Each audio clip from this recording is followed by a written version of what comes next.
L'obésité évolue silencieusement.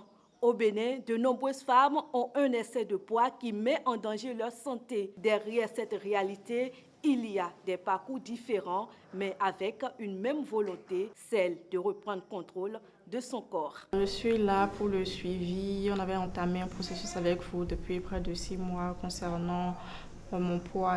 Donc allez-y sur la balance. J'étais à 85 kg et grâce au programme en 6 mois, j'ai pu atteindre 62 kg et la réduction des majeurs maux que je rencontrais comme l'acné, les maux de tête et tout ça, la toux, etc.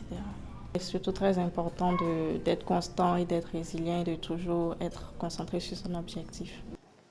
Mais Mirabelle n'est pas la seule à s'inquiéter pour sa santé. Laisse, une chaise s'il te plaît.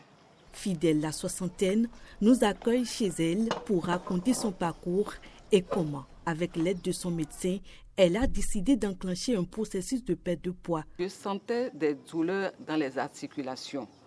Pour me lever, pour faire mes activités ménagères, et je paraissais, mais pas volontairement, ce qui m'a amené à consulter mon médecin. Les débuts ont été les plus durs, surtout pour transformer ses habitudes.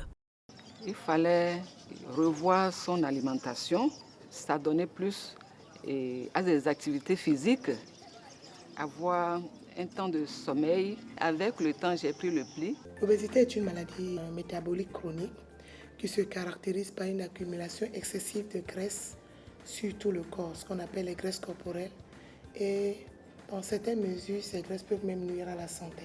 Mais comprendre la maladie, c'est aussi savoir comment agir au quotidien. Travailler sur ce qu'on appelle la sédentarité.